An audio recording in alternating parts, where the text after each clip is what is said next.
రాష్ట్రంలో civil supplies ఆహార పౌర సరఫరాల శాఖ మంత్రి జనసేనకు చెందినటువంటి నాదెండ్ల మనోహర్ బాధ్యతలు స్వీకరించిన వెంటనే ఆ శాఖలో తనదైన ముద్రను ఉంచుకోవడానికి అధికారులు సిబ్బందిని పరుగులు తీపిస్తూ ఉన్నారు. ప్రధానంగా తాను ప్రాతినిధ్యం వహిస్తున్నటువంటి తెనాలిలోనే సివిల్ సప్లైస్ గోడముల మీద దాడులు చేసి కందిపప్పు ప్యాకెట్లు వాటి తూకం తక్కువగా ఉందని రాష్ట్ర వ్యాప్తంగా పంపిణీ నిలిపివేసి కాంట్రాక్టుల మీద చర్యలు తీసుకున్నారు.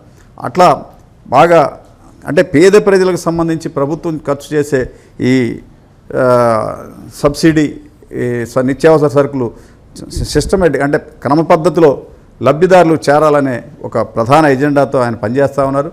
ప్రధానంగా ఆయన బాధ్యతలు స్వీకరించిన ఈ నెల రోజుల లోపల గోదావరి జిల్లాలు, కృష్ణా, గుంటూరు ఈ 4 జిల్లాల్లోనే ఆయన కేంద్రీకరించారు. పూర్తిగా ఈ 4 జిల్లాల్లోనే క్షేత్రస్థాయిలో కిలో రూపాయి బియ్యం లబ్ధిదారులు చేరాల్సిందే అనేటువంటి ఒక కృత నిశ్చయంతో బాగా దూసుకుపోతూ ఉన్నారు. ఎప్పటికప్పుడు అంటే ప్రధానంగా ఈ కిలో రూపాయి బియ్యం పథకం కింద రాష్ట్ర ప్రభుత్వం వేల కోట్ల రూపాయలు ప్రతి సంవత్సరం ఖర్చు చేస్తున్న లబ్ధిదారులు చేరటం లేదు, నిత్యావసర సరుకులు సక్రమంగా పంపిణీ కావటం లేదనే దాని మీద నాదెండ్ల మనోహర్ ఒక యుద్ధ ప్రాతిపదికన ప్రతి చోట కూడా ఇప్పుడు విజయవాడలోని సివిల్ సప్లైస్ గోడౌన్లో కానీ, తర్వాత తెనాలిలో గోడౌన్లో కానీ, తర్వాత ఈ గోదావరి జిల్లాలో కానీ ఇటు మీద పెద్ద ఎత్తున దాడులు చేసి వాటిని నిజమైన అర్హులకి అందే విధంగా పెద్ద ఎత్తున చర్యలు తీసుకుంటా ఉన్నారు.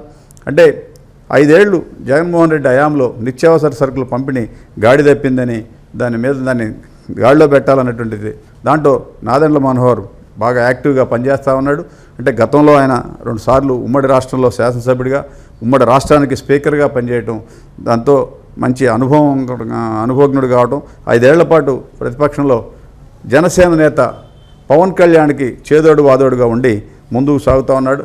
జనసేనలో 2వ నాయకుడిగా ఎదిగి పరిపాలన మీద మంచి పట్టు అనుభవం ఉండటం, ఆంధ్ర ప్యారిస్ తెనాల్లో గతంలో 2 సార్లు ఇప్పుడు 3వసారి శాసనసభ్యుడిగా ప్రాతినిధ్యం వహించడం, రాజకీయ కుటుంబం నుంచి వచ్చిన వాడు కావడంతో నిత్యావసర సరుకుల పంపిణీ సివిల్ సప్లైస్ మంత్రిగా తనమైన ముద్రని స్పష్టంగా దాని మీద కనిపిస్తూ ఉంది.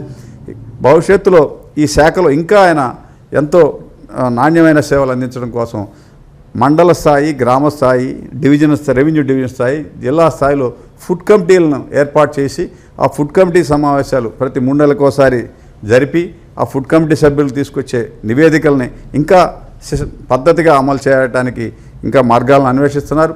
ప్రతి చౌక దుకాణం బయట బోర్డు పెట్టి ఆ బోర్డులో నిత్యావసర ధరలు డిస్ప్లే చేయటం, తర్వాత సరుకు వివరాలు నమోదు చేసేటువంటి అంశాలను కూడా పరిశీలిస్తున్నారు.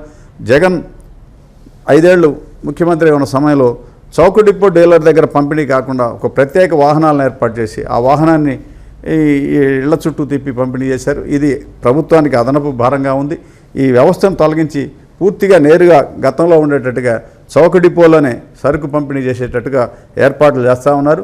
ఎలా మొత్తం మీద నిత్యావసర సరుకుల పంపిణీలో గుంటూరు చెందినటువంటి ఆంధ్ర ప్యారిస్లో ఎన్నికైన నాదెండ్ల మనోహర్ తనదైన ముద్రని కనపడే విధంగా చాలా సిన్సియర్గా పనిచేస్తూ ఉన్నారు.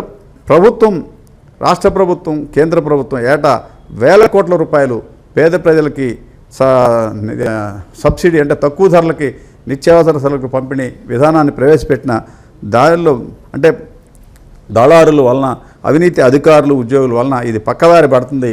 దీన్ని గాడిలో పెట్టాల్సిన అవసరం ఉందని నాదెండ్ల మనోహర్ ఎంతో ప్రయత్నం చేస్తున్నారు. ప్రభుత్వం కూడా ఆయనకి పూర్తిగా అండగా ఉంది. ఇంకా ఆయన ముందుకు పోవాలని మనం ఆశిద్దాం.